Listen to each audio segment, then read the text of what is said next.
Assalamualaikum warahmatullahi wabarakatuh. Di sini saya akan mewawancara guna melakukan tugas UTS pada mata kuliah Etika Profesi Guru. Nah, di sini di samping saya ada Bu Hilwa selaku guru di MI Al-Muhajirin. Nah, mari kita mulai wawancaranya. Pertanyaan yang pertama, bagaimana sih cara guru bersikap profesional di kelas? Baik, untuk pertanyaan yang pertama, sebetulnya ada beberapa cara.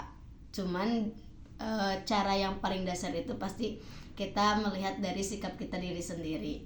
Sikap dalam sikap dan juga keterampilan. Seperti apa? Contohnya, ketika di kelas sikap guru itu harus ramah. Keterampilannya berarti harus rapi dalam segi pakaian ataupun dan lain sebagainya gitu kan. Tidak mungkin seorang guru ya berpakaiannya seenaknya aja gitu kan, masuk kelas tanpa menggunakan kaos kaki. Itu kan maksudnya tuh terlihat, memang tidak terlihat ya gitu, tapi kan terlihatnya tidak rapi gitu. Itu kan salah satunya itu kalau misalnya dari sikap dan keterampilan. Kemudian kalau misalnya ketika dalam mengajar di kelas itu pastikan guru itu menguasai suatu materi gitu kan. Materi apa yang akan diajarkan di kelas itu tentu saja harus mereka kuasai gitu. Kemudian menyampaikan tujuan pembelajaran tentu saja, karena itu hal yang paling penting supaya siswa itu tahu. Berarti dia tuh harus ketika belajar itu harus kemudian dalam segi tujuan pembelajaran, jadi kan kita itu tahu menyampaikan tujuan pembelajaran ke siswa, jadi supaya siswa itu tahu apa yang akan mereka capai itu seperti apa sih gitu. Makanya tujuan pembelajaran ini penting ketika disampaikan di kelas. Nah, kemudian dalam segi mengajar juga, guru juga harus sangat bervariasi gitu, harus kreatif dalam segi metode pembelajaran, baik itu misal pakai metode, tidak hanya pakai metode ceramah gitu ya, mungkin bisa dengan berdiskusi, tanya jawab atau dan hal sebagainya. Selain pakai metode yang bervariasi, kemudian bisa juga dengan menggunakan media pembelajaran yang bervariasi juga. Tidak hanya media pembelajaran itu tidak hanya disampaikan dari buku saja gitu, mungkin dari cara melihat video, gambar atau hal lain sebagainya gitu kan, supaya ketika di kelas itu anak-anak tuh tidak merasa jenuh gitu. Kemudian yang terakhir, ketika sudah adanya pembelajaran disampaikan, maka adanya evaluasi. Evaluasi untuk apa? Untuk mengukur sejauh mana mereka paham terkait apa yang sudah disampaikan gitu.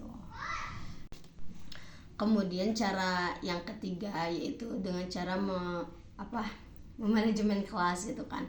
Dalam segi ketika kita mengajar, apakah kita selalu kan pastinya namanya guru kan itu harus selalu memperhatikan siswa. Pasti ada aja siswa yang mungkin ketika kita mengajar sedang menjelaskan gitu, ada siswa yang kurang paham gitu kan, atau ada siswa yang apalagi kan kalau dalam jenjang SD atau MI itu kan siswanya sering banget bercanda gitu. Nah, ketika dalam manajemen kelas itu bagaimana guru itu bisa menerapkan suatu peraturan yang dimana ketika nanti belajar itu bisa belajar dengan efektif, mengajar juga dengan efektif gitu. Kemudian yang terakhir yaitu dengan cara kita berkomunikasi dengan orang tua siswa gitu. Karena ketika tidak adanya komunikasi, maka tidak adanya suatu kerjasama antara guru dengan siswa. Nah, itu ketika tidak adanya komunikasi itu akan menimbulkan intinya tidak akan seimbang gitu kan, antara belajar siswa dengan di sekolah dengan belajar siswa ketika di rumah kayak gitu. Jadi berkomunikasi dengan orang tua itu memang sangat penting sekali gitu. Supaya untuk mengetahui bagaimana orang tuanya juga mengetahui supaya siswa juga orang tua siswanya juga tahu gitu kan terkait pembelajaran yang di kelas itu seperti apa. Kemudian adanya dukungan dari orang tua juga itu sangat penting, itu sangat membantu dalam kegiatan belajar gitu. Udah segitu aja. Ya mungkin itu saja, ada cukup beberapa hal yang memang yang perlu disampaikan terkait bagaimana ketika guru bersikap profesional di kelas itu. Tadi yang pertama pastinya dari segi sikap dan keterampilan, kemudian dari segi dalam mengajar, memanajemen kelas, dan terakhir adanya hubungan yang baik komunikasi yang baik dengan orang tua gitu. Oh, baik Ibu, terima kasih atas jawabannya. Jawabannya sangat memuaskan ya. Dan intinya, guru itu harus menjadi contoh yang baik, entah dari segi pakaian, Betul.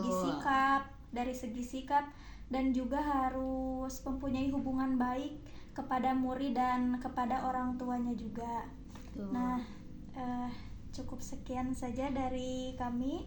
Wassalamualaikum warahmatullahi wabarakatuh. Waalaikumsalam warahmatullahi wabarakatuh. Terima kasih, Ya. Bu.